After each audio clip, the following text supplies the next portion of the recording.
Hi there, good afternoon, or possibly good evening, or good morning, or good night, depending on where you are in the world. Welcome to this episode of Chatting with the Lightkeeper. I am the Lightkeeper, otherwise known as Edward. Anyways, on today's little podcast, one of my good friends, those of you who are active in the Tumblr community may know her as AllieBabe48. I know her as Allie. She actually sent me a note asking if she could come on the show, and she wanted to interview me. And I thought that would be an interesting twist on things, since normally it's the host of the podcast doing the asking of questions, and since this is going to be my first podcast with a guest, I thought it'd be a fun way to kind of change it up. And so Allie will be joining us, and hopefully we will have a wonderful chat, and along the way, I hope that everyone listening will enjoy it. So without further ado, I will see if I can't get in touch with Allie and get her on. Hey, Allie, are you there? Yes, I'm here. All right. How are you today? I'm good, thank you. How are you? I'm fantastic. So, good. Thanks for the wonderful idea of doing an interview on the podcast. Although, for the listeners of the podcast, this is going to be a little different.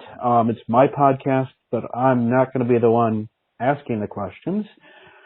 Allie is going to be the one asking me the questions, and so I guess it's a little different than what you might be expecting. Anyway, enough of that. So, all right, Allie, so are you ready to as they say on my favorite NPR show, Stump the Chump? I'm ready. All right. Okay. So, thank you for letting me do this. I have looked forward to it for a while now, and I appreciate that we've had great patience in getting here. So, well, I mean, that's quite okay. I mean, work's busy for me. You're busy recovering from COVID, so it just, it took time for it all to come together. Exactly. Very good. So I had a bunch of questions that I had written down, and I was going to start with that. And you kind of answered some of them already in a previous post about just things, random facts about you. But I guess I would start with how you got to the Lightkeeper's Journal, and it might also reflect on a little bit of what had happened to your previous blog. All right. Well, previously, the blog that kind of started it all was called Leadership, but it was lead and then her, H-E-R, ship. Right. And that grew out of kind of my thinking that a dominant is like a ship's captain. I'm a big fan of all things nautical. I'm a huge boat nerd, so that kind of tied into that. The dominant is the captain of the relationship, and the submissive would be like the first mate, or I guess if you're poly, maybe you can have a second and a third and a fourth mate and crew members, okay. and if you're really, I guess then you would have a whole lot of semen. But anyway. Very good. It started out of kind of using my nautical and boat nerding, letting that kind of show through. Okay. That blog really started doing well. And one of my pet peeves in the lifestyle is the stereotype that the male is dominant, female is submissive. Right. And it's been a pet peeve of mine since the beginning. And okay. I was just one day happened to look at the title of the blog, and I thought, oh my goodness, I'm perpetuating the stereotype that I can't stand just with my name. Mm-hmm. And so, okay, I need to change the name because this is, now every time I saw it, it was like glaring, driving me nuts. Kind of like, right. Your check engine light when it comes on in your car and you're waiting to get it into the shop. And I wanted to keep the nautical theme. Right. I'm not only am a big fan of, ships and boats, but lighthouses and light stations. And so I had the idea that, a dominant is also kind of like a lighthouse. They put their guiding beacon out there for their submissive. And what I really like about that is it's just a beacon. The submissive does not have to choose to follow it. It's their choice to follow the beacon. And so lighthouses are maintained by a lightkeeper, and so that's how it migrated there. And then I guess it's been, I don't know, a little over a month since, I was not posting any adult content, but I had angered the Tumblr gods. They zapped my blog, and so I started the current one, which I'm sure you can probably tell me before I can look it up, because I don't even off the top of my head remember the name, the Lightkeeper's Journal. Correct. And it was like, people are going to think that I was disappointed when, I lost, I don't know, 27,000 followers. And had to start a new blog. Oh my, that would be like disappointing. But for me, it was just like, oh, thank God it's gone. Right. So I'm grateful that yes, it's to the people that may have followed it and wondered, why it's suddenly gone. That's, I guess kind of a bummer for them, but for me, it's been invigorating. Okay. Because it's almost like a fresh start. And it was about that time, I recall the title change for when you went from leadership to the Lightkeeper. And I certainly knew of your affinity for lighthouses. And it was pretty much on your blog, ships and lighthouses and whatnot. But the part that I really liked was what you said about how it's as a guide. And so with that, I would ask you, what was your purpose in first creating a Tumblr blog? Well, the first thing is that I really wanted to kind of have a creative outlet. I'm not an artist. I can't paint. I can paint a house. I can paint a fence. I can probably paint a car, but I can't do like artistic things. A stick figure for me is a huge ordeal that won't even look like a real stick figure. So I just wanted to have a creative outlet. I enjoy writing. I've written on the side about history and my nautical things. I've written, I guess papers or articles on things like that. And I wanted to have a creative outlet for my DS side. And so the blog started as just to have a place as a creative outlet. And if somebody followed along, that would be great, but it wasn't, and it has never been about how many minions I can have or whether I can get minions on the internet to do my bidding for me. It's just all been just about me expressing myself. And sadly, I'm not going to say the number, but the number of people that I actually follow their blogs is very, very, very few.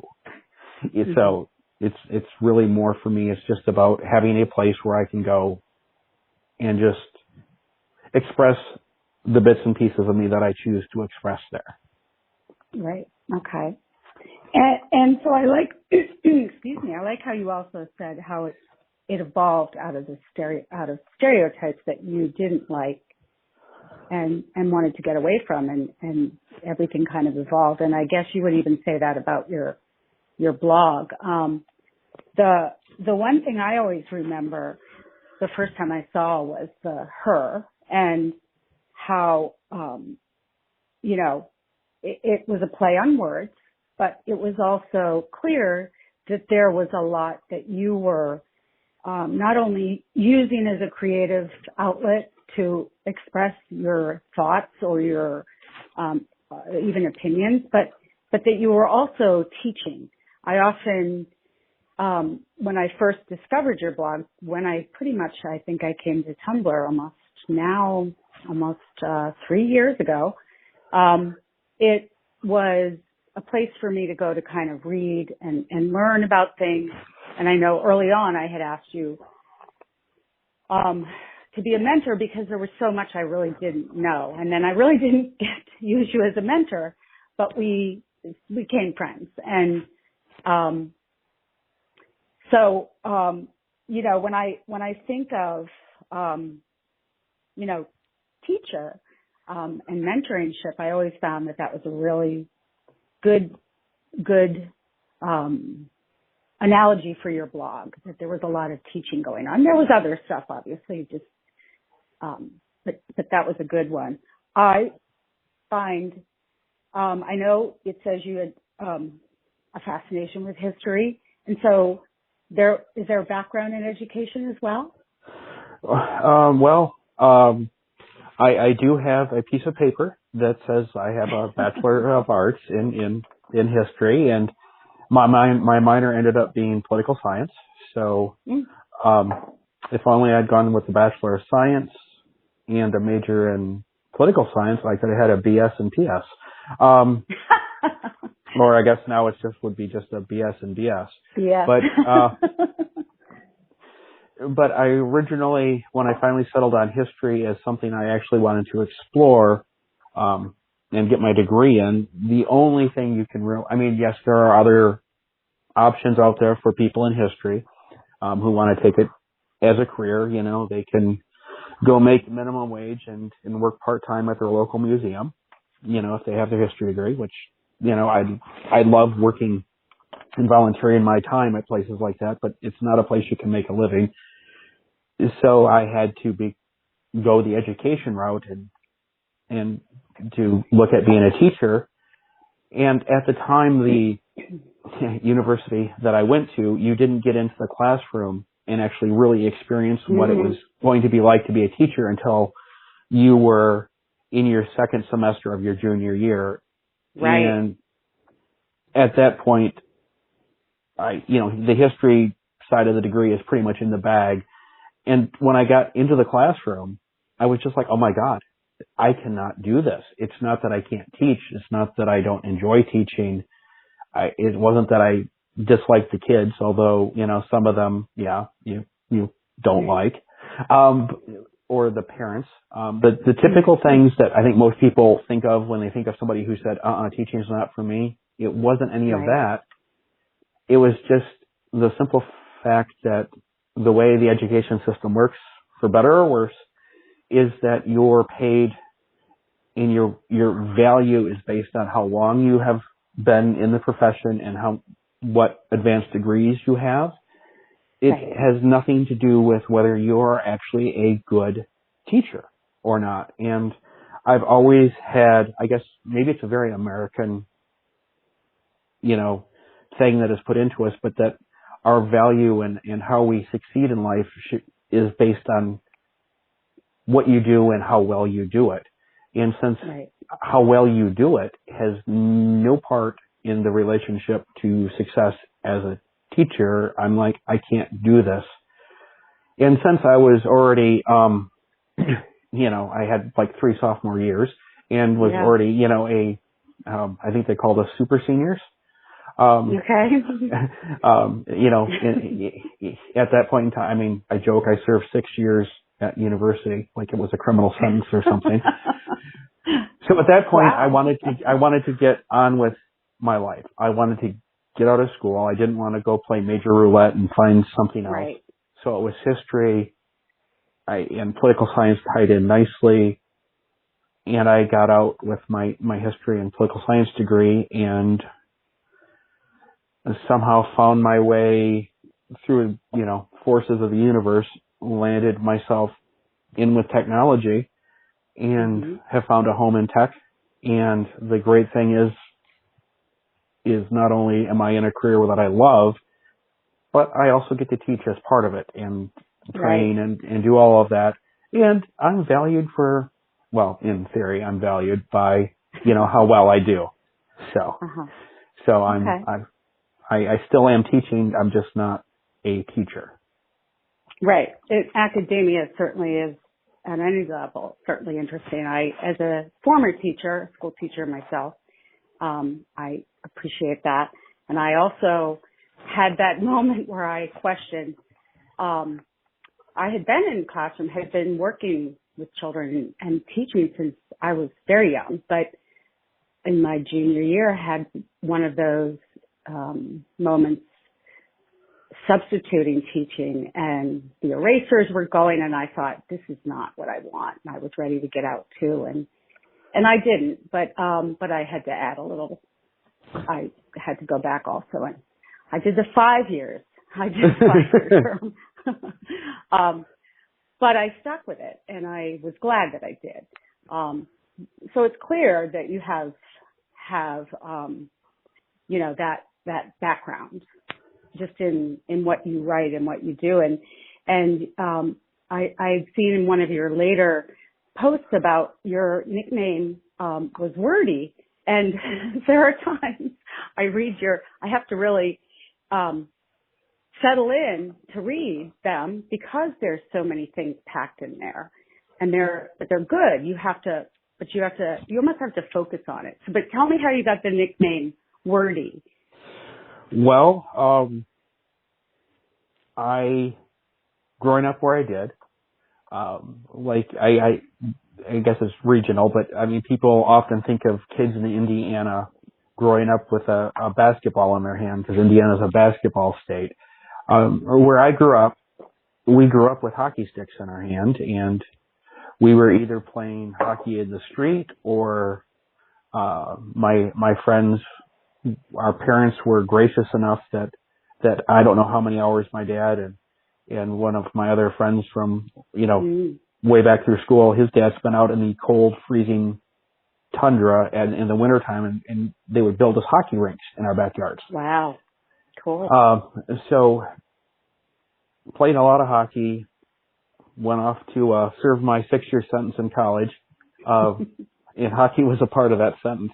But there was already an Edward on the hockey team, and hockey players put a Y or an IE on things. So of course that Edward was Eddie, and here I am, Edward. And so while we were having a break at practice and kind of everybody was hanging out on the bench, just shooting the crap, somebody's like, hey, we got to nickname this Frosh. And so Eddie pipes up. He goes, he can't be Eddie. I'm a senior. I've got Eddie locked up. He can be Eddie next year, but I'm Eddie now. And everybody had a kind of a chuckle at it. And one of the other guys said, yeah, well, I've got him in 2 classes. And the professor actually read 2 of his papers to us this week because they were so well written. And somebody's like, well, he's Wordie. And and there we go. It just stuck, and it went from there. Stuck. And cool. Yeah, I am Wordie when I write. I don't have, for better or worse, depending on what you think of the man, the Ernest Hemingway talent of being brutally simplistic and yet beautiful in his simplism, even though, he was a gigantic horse's butt of a person. He had a way to write, simply but elegantly. Yeah. Yes. And I am just, that's your style. I'm complex. So if you're on Tumblr for the porn, my writings are not going to be able to hold your attention for more than 2 sentences. Right. And that might be stretching it. Well, that's a great story, and it actually solved a mystery for me. I went to the Wordie, obviously, but I went to a hockey college also, and I never ever knew why everybody had a nickname. Years later, moving to the Mid-Atlantic area, people would say, everybody has a nickname, or now I even know why Paul wasn't just Paul, but Paulie. And I always thought that was rather funny, but as I went through the roster in my head, I could point out everyone had a nickname. Now I understand why a little bit better, perhaps. Yeah. Yeah. All right. One of those things. Yeah.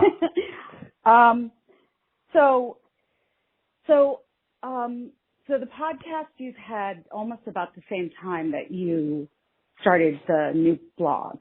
Yep. They kind of sort of fell in together hand in hand.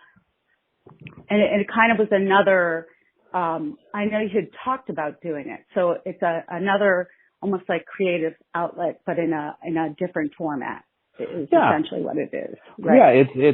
It's a way to kind of push myself a little bit out of a comfort zone. I mean, just to sit down and just talk about something that's on my mind. I don't have a script. I might have an idea and jot down like 3 points I want to make during the time I'm talking, but it's just a way to be creative, to push myself and hopefully, connect with some people along the way. But selfishly, the most important part is the step out of my comfort zone.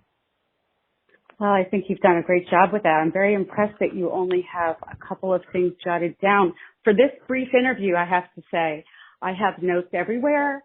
I have a page of notes here. I probably had 4 pages before I've sent you drafts. So I have, I guess everyone has their own process of how they do it. And that's just me. I need little, I've got arrows and crossed out, and so everyone has a way of kind of working with whatever expression they're going to use. But I find that interesting. That means it's, to me, really, really, really in your head, and to me that says that you have a great knowledge of and you're able to express it very well, I would say. Well, thank you. And the other thing that I find it does too is it helps me for the situations that I have in real life where I need to, in the moment, speak on something. And so it translates into, in a way, working on that skill of being able to speak in the moment to something and hopefully keep my speaking in the moment from turning into a ramble. Mm-hmm. Right. Very good. That's a good way to put it. I mean, I think of just even the knowledge. I mean, that goes back to what I was saying before. The word discipline, teacher, is a Latin word for learner. And so it all comes from a place of instruction and knowledge. Oh, and real quick, it kind of circles back. Another kink pet peeve. Discipline is I not was going there. Yes. Discipline is exactly not where I was going. pulling your submissive over your knee and spanking them for being naughty. That's not discipline. That's too fun. Well, that. But discipline is and it doesn't matter what side of the slash you're on or if you're a switch. Discipline is getting up every day, especially when you're in a relationship, and dedicating yourself to your partner or partners. That's discipline. Sticking to it. And hey, I just got a work email. Should I check it? I don't think so. But I do think I need to stop being a rude podcast host and put my phone in Do Not Disturb. All right. I heard something buzzing. Yes.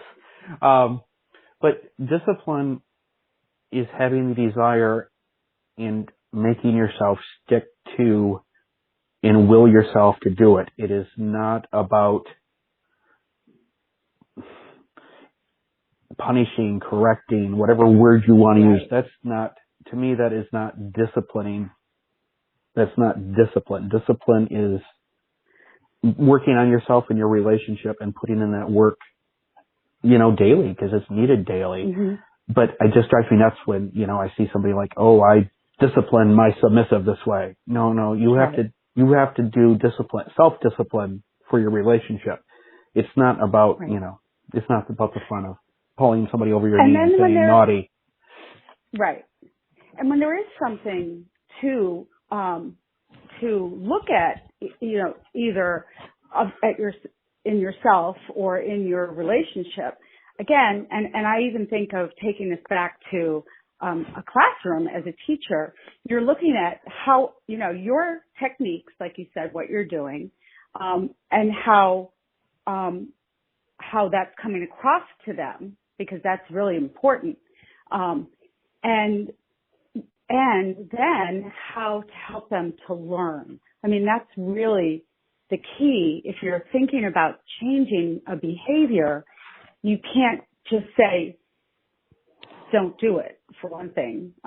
Or you could, but it can pretty much guarantee that it's going to not change the behavior. No. In fact, if somebody tells me not to do something, like just don't do that, right. Guess what I want to do as soon as they're out of sight? Pictures. Yeah. I want to go do whatever it is I've been told exactly. Well, it must be really good then. Yeah, exactly.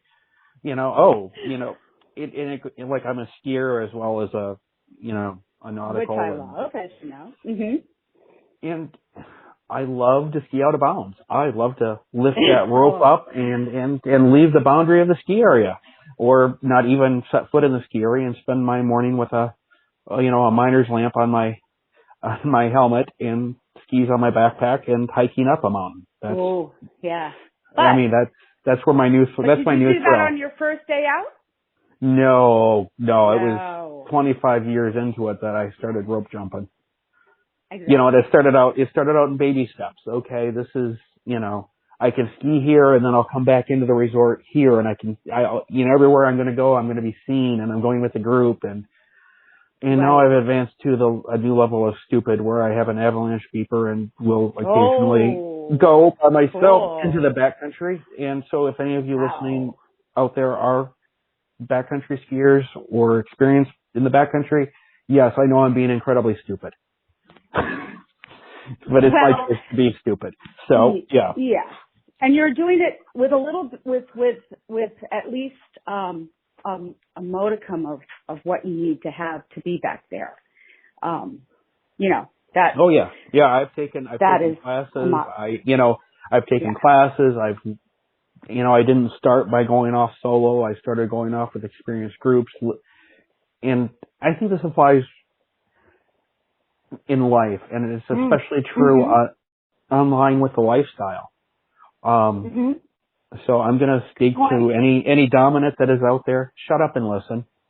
You learn more from listening than you ever do from talking. And although it's my podcast and I'm talking, when you're around or in a space with other experienced lifestyle people, especially if you're newer and you're dominant, shut up and listen. I would say that it goes probably to as well for the other side of the slash. Coming into this, not knowing a lot. And I know for me, it's a matter of questioning and listening. But also then, even from there, questioning some of what I heard. Because like you said, you're going to have a bunch of different opinions, and also many people that are here for other reasons than could I ask a huge favor? It sounds like we're kind of like in one of the, there we go. It was sounding like we were in one of those old Sprint ads. Can you hear me now? I know. I couldn't tell what was happening either. I could hear it going in and out, but I wasn't sure what it was. Yeah. It's a little bit better, so I don't know if you moved or... No. Okay. So, did you hear, but what I just saying about how it's important for, I think, anyone coming in to listen. I think that's a really good thing in general, like you said, in life, is to listen. So much of the time, we're so ready when someone is talking to come back with something that we aren't totally listening to what they say. It may not even make sense at the moment, but if we kind of just let it sit and settle, sometimes then it might later. Right, and the big reason why I think it's important to listen is there's an organization here in the United States called the National Coalition for Sexual Freedom, and they survey people every year, And in the last year, and this is petrifying. And so this is why it's so important to listen and to look before you leap. This is no joke. And this does not go to any, this includes dominants, submissives, and switches, because believe it or not, this can happen to dominants as well. Mm-hmm. But in the first 5 years of entering the lifestyle, 1 in 3 people will find that either their safe word is ignored or that they are somehow have their limits violated. 1 in 3. And it just goes to, people who are experienced talk about safety and being safe, making smart choices, and yet when you kind of go to some new people's blogs and you read about things that they're doing and maybe who they're doing them with, you just, it's like you see the train wreck, or the car crash about to happen. Yeah. Mm-hmm. And then every day, you'll go on and you'll find blog posts about, so-and-so's an SOB because they did X, Y, and Z to me. Well, in a way, because you did not invest in your safety, right. While it is absolutely tragic it happened, and the idiot who did it needs to, be beaten, punished, and kicked out of the lifestyle, and in some cases, literally thrown behind bars for what they've done. But if you had just invested in listening in your own, taking what you learn from listening to your personal safety, you could have had a much different outcome. Sometimes right. Outcomes, sometimes bad things happen to good people who are doing all the right things. But it just, in this lifestyle, over and over, you just see the car crash coming, and then it happens, and it's like, all you had to do was listen and use what you learned.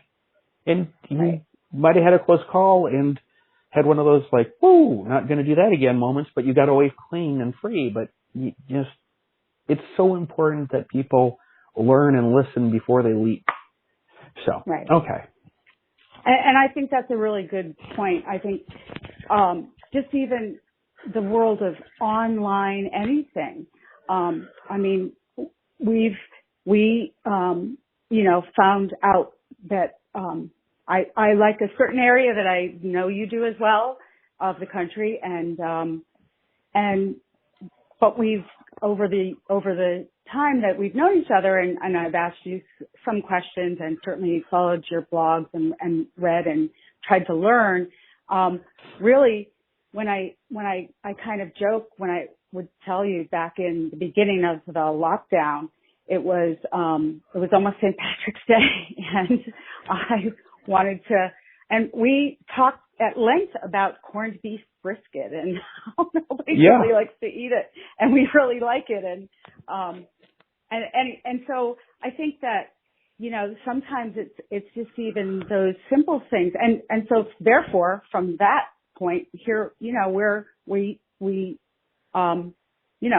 I have a trust in you, and so, but it's something that you build over time, and you people, like you said, it's easy for people to think they can just either ask for something or expect something even from somebody, even online, and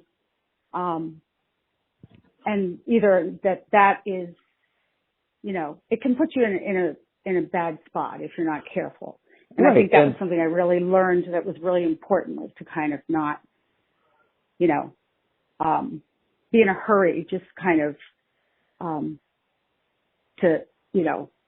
it was good to really just listen and learn, like you said, and kind of take it all in. And I'm just going to add some things here. Like you said, we've chatted with each other and become friends, and it's taken time to reach this point. But at the same time, we've never actually met in person.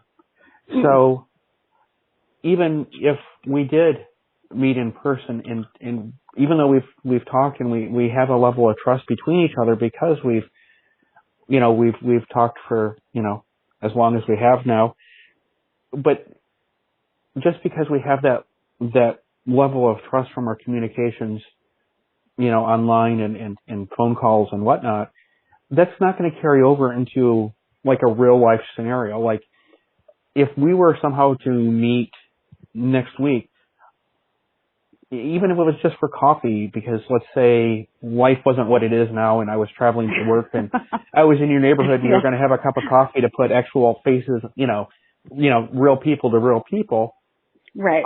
I would still have a couple of friends calling me every half an hour to make sure I'm okay, and the other one sending me a text message, like the calls would come in. Because they heard about me, huh? No, just for my own safety. Smart. It's right. Exactly. Right. And that's another good point. You're absolutely right. That so I mean, yes, even though told. we've built this relationship and this rapport, it still doesn't mean that when we meet in person that one of us might be inflicted with crazy, and we just haven't discovered it yet. Oh, that's an interesting way to put it. Well, I think it just is. I think that's smart, just in any kind of new situation. Period, and certainly anything that you're where there is any kind of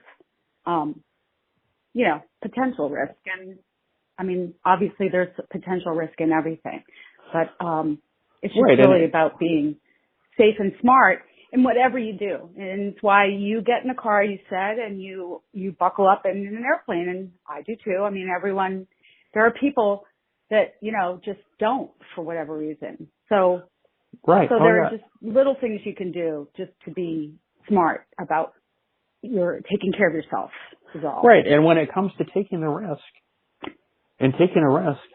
understand what the risks are. It's like when I go into the backcountry by myself, while I know it's a very, very high risk situation, my favorite place to go is in the backcountry of the Sierra Nevada. And the National Weather Service actually has a avalanche forecasting center. And I will be, I guarantee I will be sitting where I'm parked before I head up, waiting in the morning for that avalanche forecast to come out. And then I'm still going to use all the things I've learned and evaluate the snow as I go up. But I also understand the risks that I'm taking. I understand that if it slides, even if my beeper goes off or I don't check in when I've said, to the people that I'm checking in with, if I don't check in by whatever, here's the coordinates where I'm going to be roughly. This is where you'll want to send, search and rescue people. I understand the risk that if I get caught in a slide and I'm by myself, it's pretty much nice knowing you, unless, I'm really lucky. Right. But you have to understand those risks and even with this lifestyle, you have to understand the risk involved because it is more to it than just, there's a certain level of risk, saying meeting somebody from eHarmony for the first time. And then now you add this lifestyle in where there are a lot of amazing people here, but there are also some downright scoundrels. You have to understand the risk and the fact that it's even a more risky thing, than meeting, John Q. Public that you had a wonderful interaction with on eHarmony. So it's all about understanding the risk. And then the same that whenever somebody engages in, the fun side, I guess, if you will, of the lifestyle with somebody for the first time, you really should be in a place that's safe or really have built trust with that person before you go there. And by trust, folks, I don't mean 3 dates, okay? It takes a lot more than that, in my opinion. I know other people have theirs, but it should never be a, hey, almost it's been 3 days, but I spank you now. Right. It's been 3 days. I get to spank you now. No. Yeah. And I think, like you said, especially for somebody coming in pretty new from, the start to any, that's why so much, questioning and learning even more about not just this, but about yourself. I think for me, that was a really big, important piece that I had no idea was going to be underneath all of that. I thought it was just a matter like, what book do you read, or what this or what that? And it wasn't really that at all. It was really more of an inner journey. I teach yoga now, and that so much of that is part of what I would say there too. Although there is an outward practice, that so much of it's on the inside, and I would argue that that's some of the same thing here as well. Oh, I would 100% agree with you. You have to, that's one of the other things you see with, like we talked about earlier, the people making on smart decisions, and you can, see the car crash coming. Mm-hmm. A lot of those people haven't learned how to drive their car yet, and they're out driving, because so much of this is a journey into yourself, and it's a journey that's never ending. Kinks and fetishes like that will evolve over time, and things you will like will evolve over time. I never knew there were so many, for one.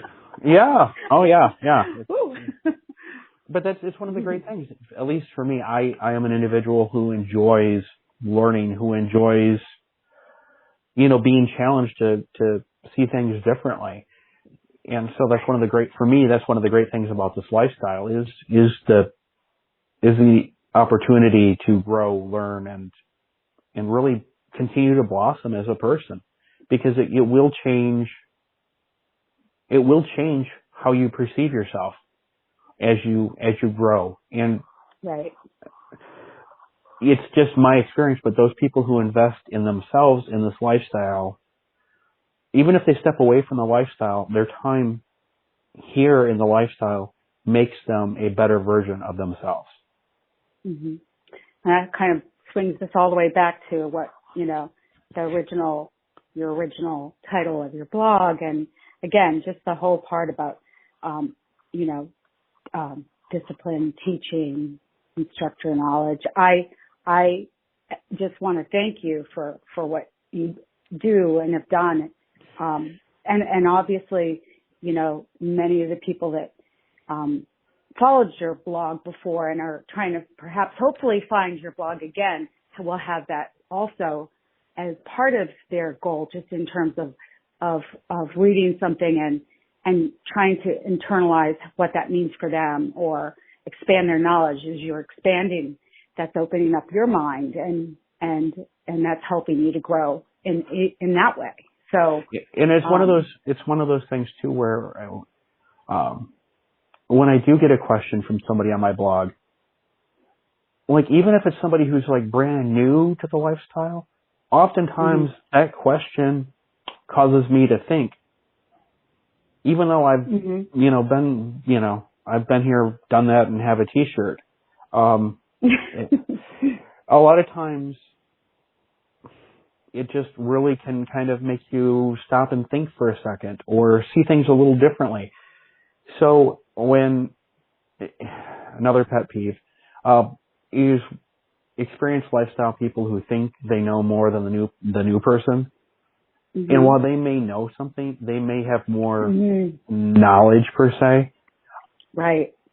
One of the biggest things that I've learned as life has moved forward for me is every person you meet can teach you something. Right. And that's one of the things that I've learned as I've gotten questions from newer people, is that they're teaching me as well as they're learning from what I have to say. So it's a two-way street. It's not just me sharing, what I've learned, or sharing the stupid mistakes I've made. It's I'm learning in the process of the discussion. Right. That's a great point, Mom. That's a really good point. I think sometimes, you're right. I think anyone that's really,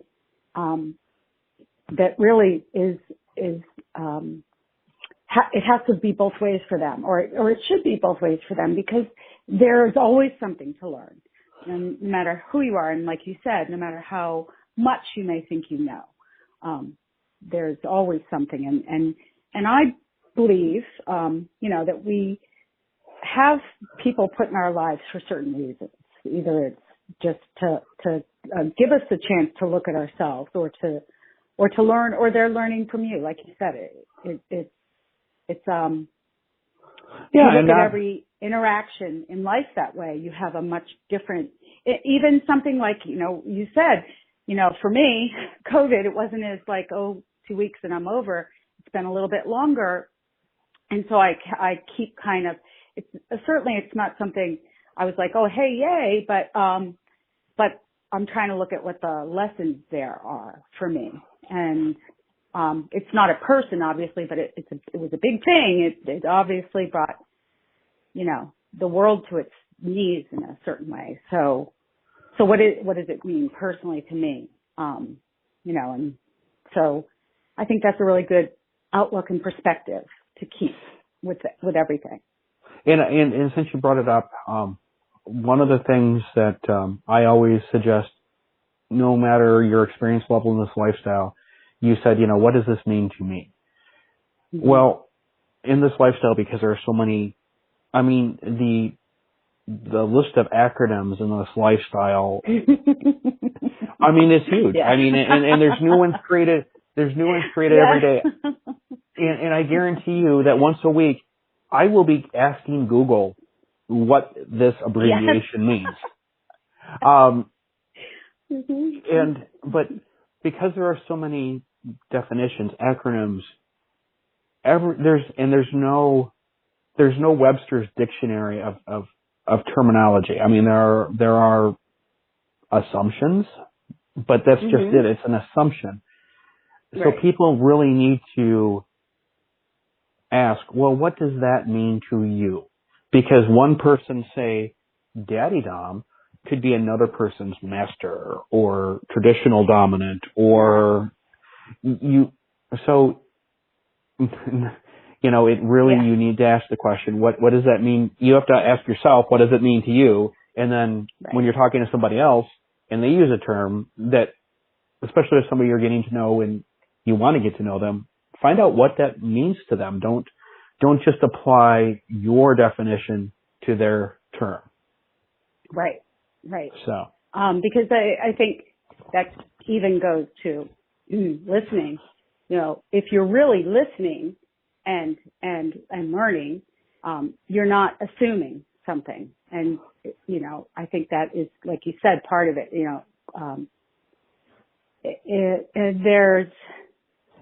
It's pretty clear to me, people, I saw that in one of your posts about questions are not okay. That's a red flag right there. And I think that's a smart in general, in terms of how you are, living your life too. And so the one of the questions I had was about labels. Why are they good? And obviously it's so that you're, having the same kind of or your understanding of it perhaps. But, do you think if some of it's like things that are left unknown, is that still, would you call that transparent, or what would you? Well, I think we live in a world where everything's supposed to have a place, Right. And rather than anything really kind of being fluid. And I understand, yes, the general terms. Oh, you're a dominant. Oh, you're a submissive. Okay, you're or you're a switch, or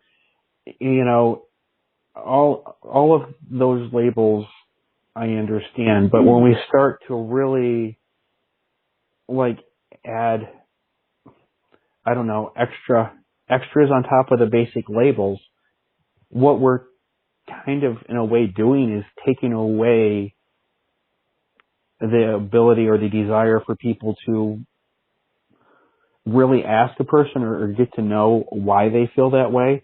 If somebody says that they are a daddy dominant, a lot of people will immediately make assumptions that, oh, well, they might like diapers. I bet they like diapers or pacifiers. Yes, but yeah, and a lot of people who identify as daddy dominant. And that's fine if that's for right. if that's your jam, rock correct. it. But you shouldn't just assume that or think that a label means X, Y, or Z. That's why, in a way, labels, I think we kind of over-label, and it's not just in the lifestyle, it's about it, in our daily lives. We want to put a definitive label on everything. And I just don't think that's necessarily a good thing. I think we kind of might have, overdone it with the labeling, but I understand where it comes from, and I understand the reason why people want to attach labels to themselves or, other things or other people, but it drives me nuts when people put labels on other people. I mean, if you're going to do any labeling, label yourself. Don't label other people. But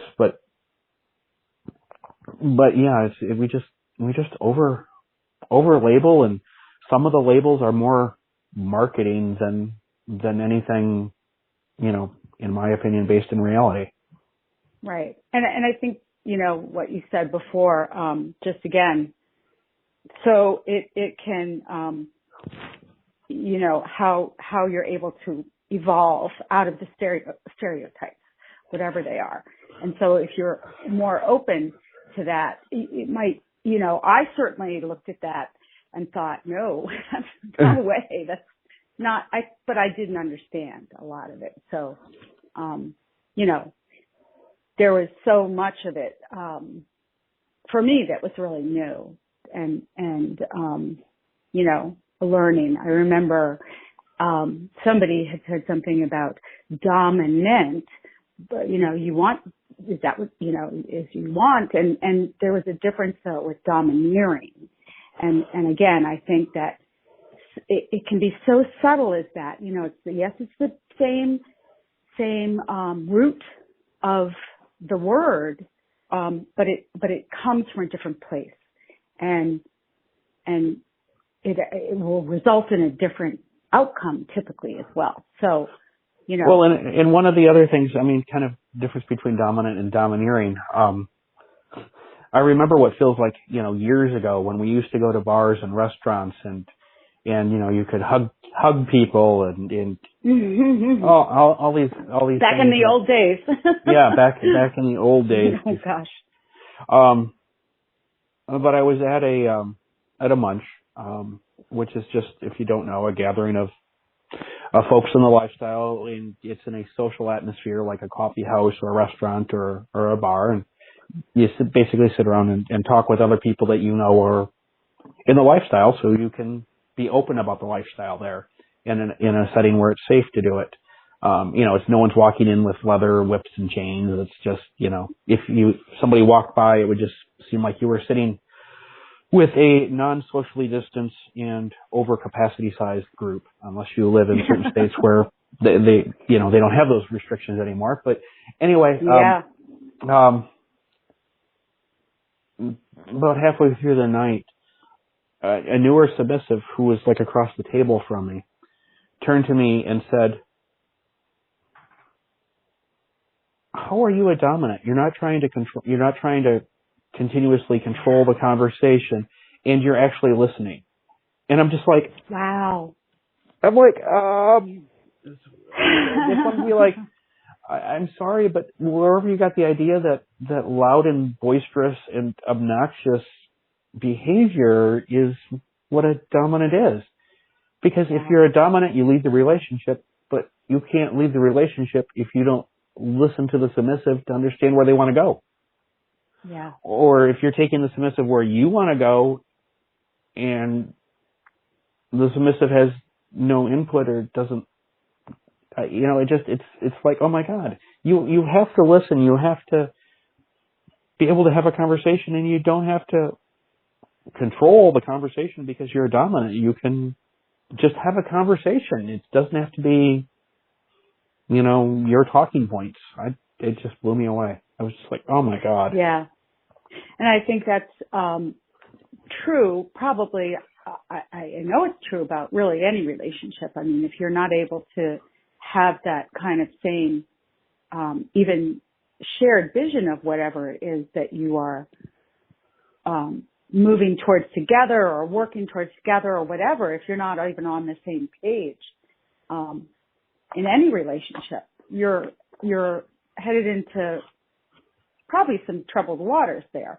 And I mean, certainly you can look at just vanilla lifestyle and how that can be such a problem for a relationship. So, you know, not having that, and also perhaps mistaking what is expected because either they've had that same type of behavior in the past or it's a pattern that they are used to or whatever. But I think that's a really good point. You don't really have a clear picture of that if you're not, you know, that's where going in and looking and questioning a lot is really valuable. So we're almost at an hour. I feel like this has been a coffee hour. We call this the coffee hour. And I had my coffee.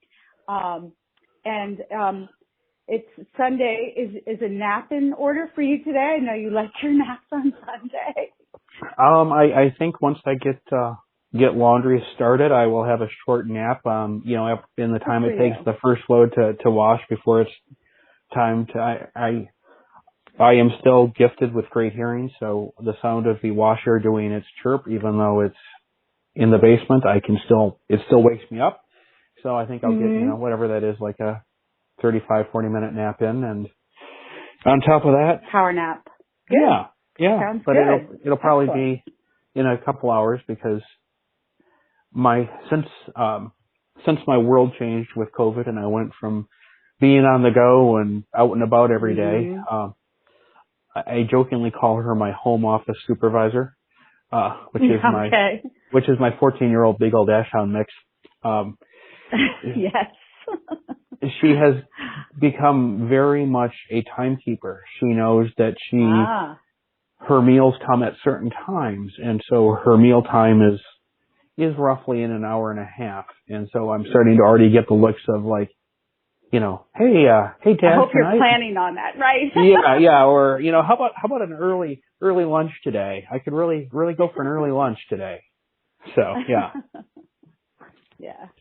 Well, that's true. It's a much different world than when we started. And again, I think it'll even be more different as we continue to kind of come out of it. And it'll be interesting to see. I mean, you know, it's just, it's something to look forward to. And it is. And I'm to be open to. I'm actually excited. I mean, I already know the big change that's coming to my world is I am going completely home office based. I mean, I have been, but there will be no return to the an actual office space. Right.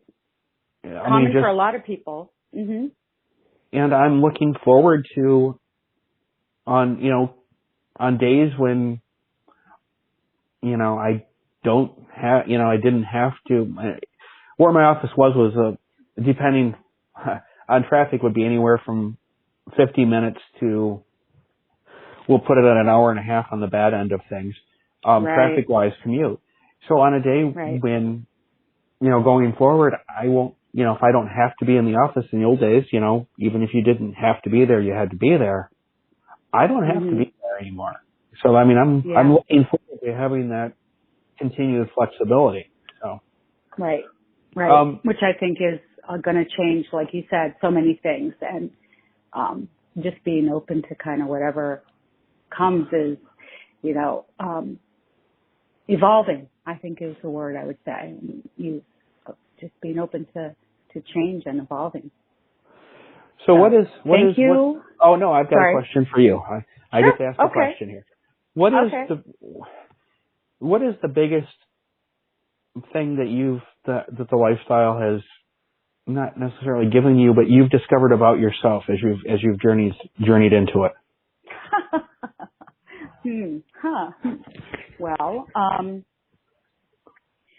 Well, I would argue just what we were saying, that to me there was so much more to all of this than anything physical.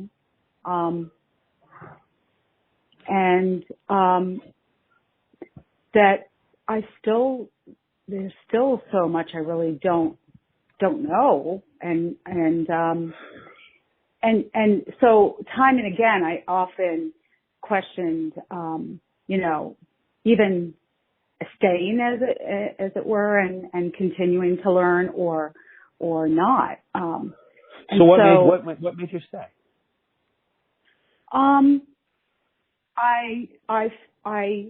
Well, in really looking, like I said, deeper into myself and looking back, I started to see patterns in my life, and also in patterns of relating. And so in changing some of those patterns of relating within myself, and then bringing that out into my outer life and with others, it really kind of opened up parts of me, just from a purely like philosophical way. It just I felt I belonged is really it. That was really, I would say, the piece is I really felt it's where I belonged. So that was hard for me to even imagine. Okay, my neighbor is here, so we need to take a sure. quick pause. So a quick pause. I'll be right back. Okay. Okay.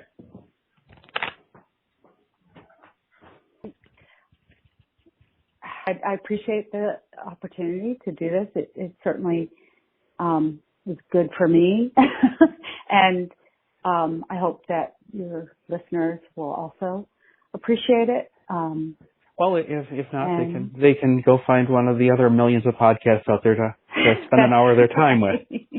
So exactly. So yeah. Thank you again for. Oh no, thank you for coming up with the idea and suggesting it, and it's been awesome. And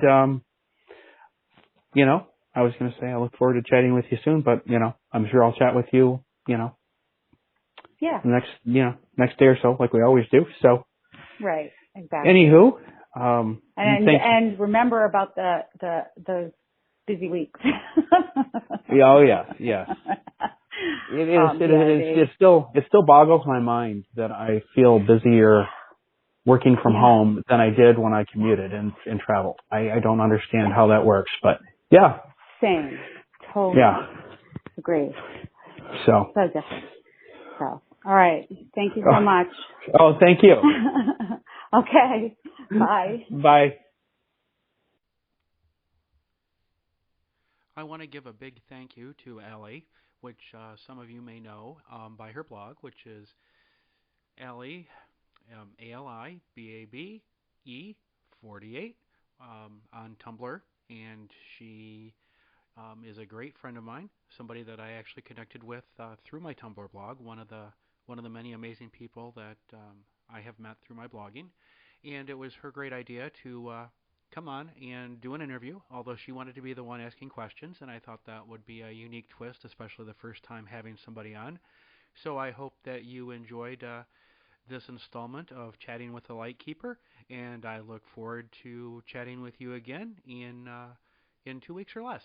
So until then, please stay safe, have fun, and enjoy life. Thank you again for giving me a listen, and have a